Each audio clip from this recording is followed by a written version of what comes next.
first water I get every time I walk in.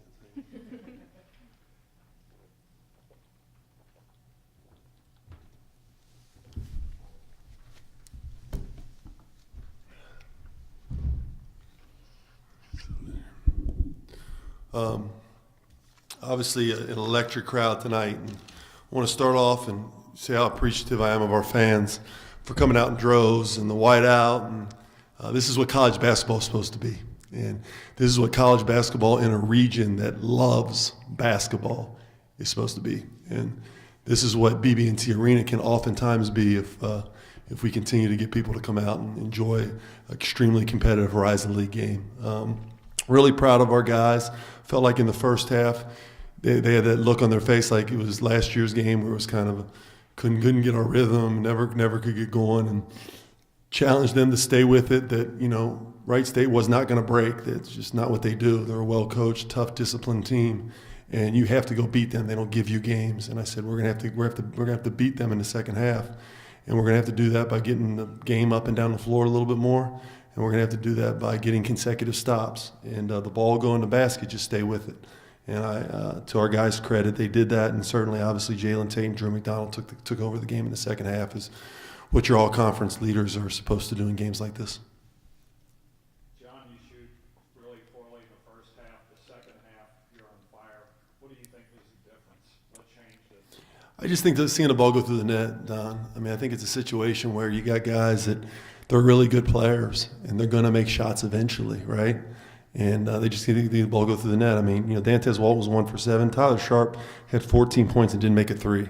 That's probably the first time in his life he's had a game like that, and that just proves he's advanced his game. You know what I mean? He's taken the next step in his game. I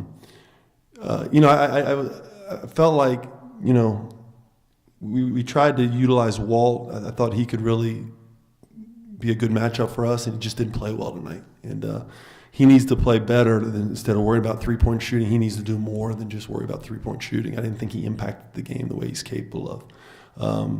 But specific to what you said, Drew found his stroke a little bit in the second half, and a large part of that was due to the fact that Jalen Tate was opening up the floor with his penetration. Talk about the crowd tonight, John. What does a win like this do for your program for the future?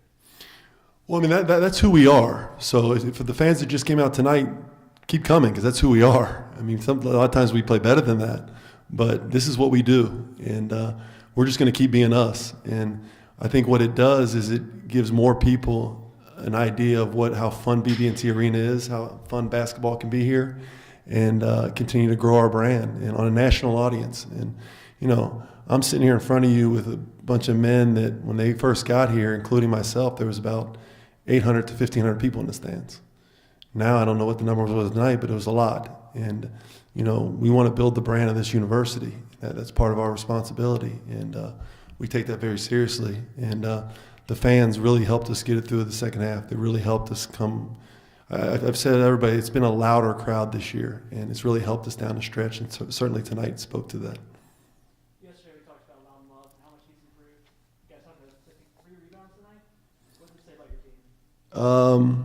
He had 6, yeah. They had 34, 32. He's so big. I mean, he's so strong. I mean, I go back to it all the time. You're not stopping Loudon Loves of the world. You're just trying to make the game hard on him. That's your goal.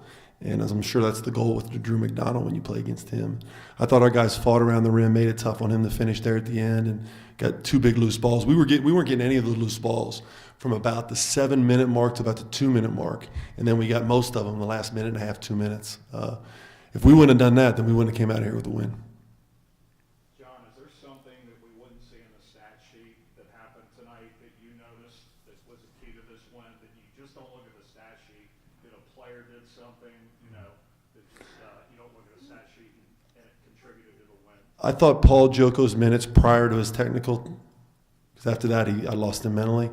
Paul Joko's minutes prior to that were huge. Trayvon was kind of, wasn't feeling the game out where he normally does, and he came in and gave us huge minutes. I think Chris Vogt's minutes in the first half sustained our ability to stay in the game a little bit. They could have extended the lead while our veterans were trying to figure things out. Chris gave us great minutes.